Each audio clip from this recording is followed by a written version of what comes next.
Hey folks, totally not named Dan here, though you can call me that if you want. And there's been another update from UVS Games these last few days. Talk about a brand new foil process that they're working on and will be releasing with some of the upcoming cards. Before we look at those cards, I'm just gonna scoot over to the side a little bit to show you what I've been working on lately. 'Cause first of all, we have my sweet new playmat here, art by Raf Mavrost on Twitter. I'll link him in the description down below, specifically of me riding on Danjamin, in very much the same fashion as the card for Elder Toguro, also known in the Philippines as Dan Kevin. So little play on the Danness of that there.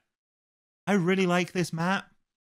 I really like how it turned out, and if you're interested in it too, get a better look at it in future videos, and yeah, I'm open to the possibility of selling these at some point.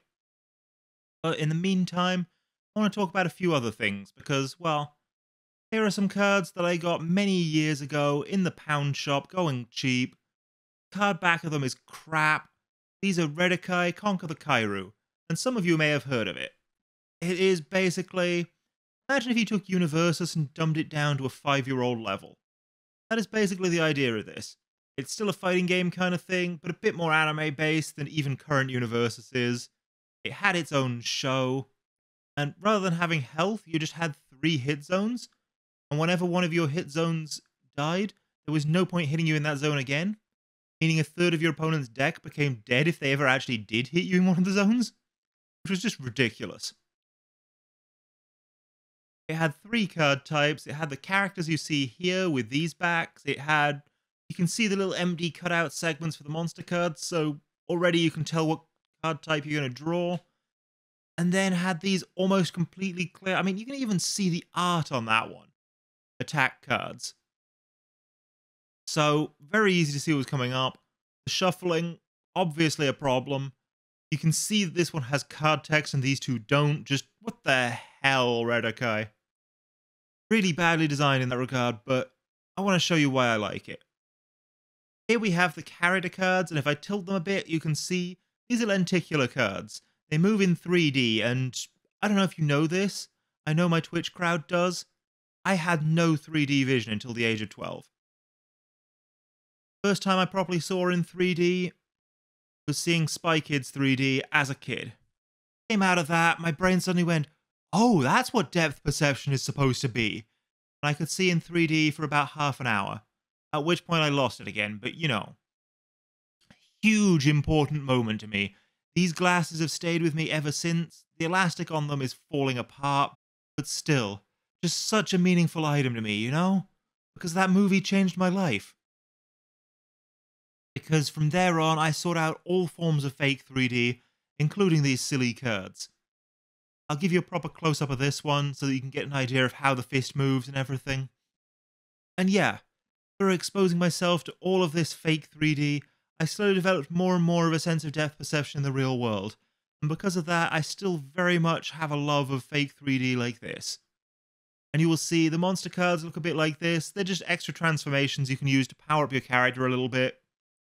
They still look like roughly the same card type, they still move the same sort of way, unlike these, which are animated attacks. They actually move up and down rather than left to right, which is interesting. They appear to actually be lenticular in a completely different direction, even from the character and monster cards. But yeah, that is Redikai Conquer the Kayur. It is a very dead card game. It was more or less dead on arrival because card shops wouldn't take a game with gameplay that bad. But it inspired me, and it inspired me to make a whole bunch of lenticular card designs of my own, or some lenticular versions of other existing cards.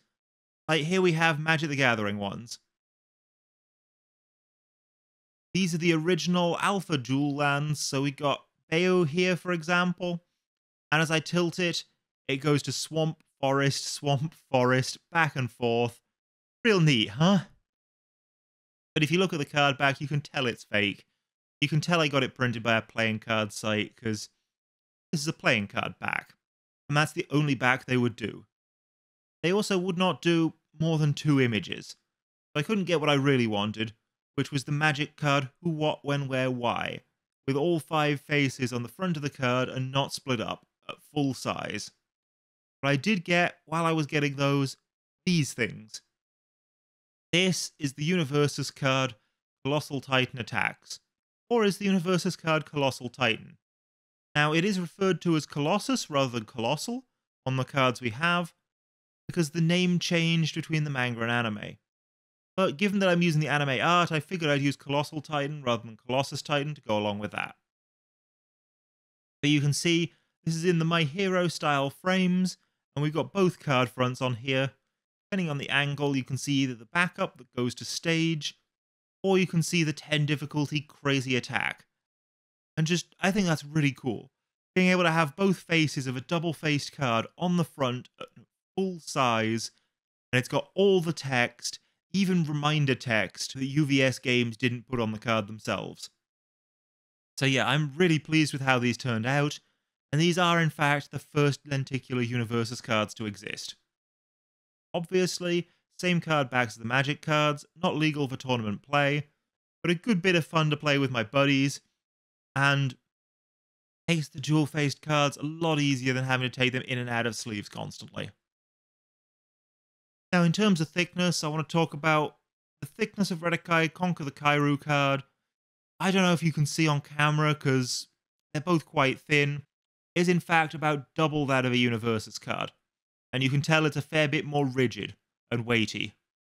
But if we take another UniVersus card and we compare that to Colossal Titan Attacks, you can tell this Colossal Titan Attacks bends way more easily than the UniVersus equivalent, but it's actually roughly the same weight and thickness. It just has to be made of plastic to be lenticular. So as long as you're not trying to bend it, they feel about the same, especially in sleeves. But the moment you go to bend it, it does become a little bit of an issue. So realistically, I don't see UVS games allowing us to use lenticular cards in regular gameplay at any point, but the lenticular character cards for the upcoming Star Trek Lower Decks expansion do appear to be lenticular. As in, not traditional foiling, possibly not even foil, but actual art changes as you move it, like with these. And because they're professionally printed, they can get more than one, well, more than 2 frames in.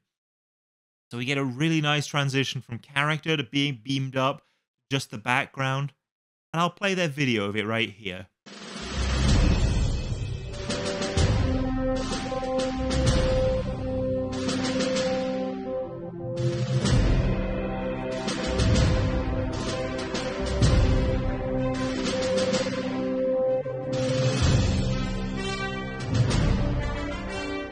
And yeah, I just really like the way these look and wanted to talk about this. I wanted to talk about what this means to me, if that makes sense. I genuinely think it's a really cool addition to the game, and I don't think that it's going to solve problems, like the problem that my Colossal Titan Attacks card does, of having multiple faces.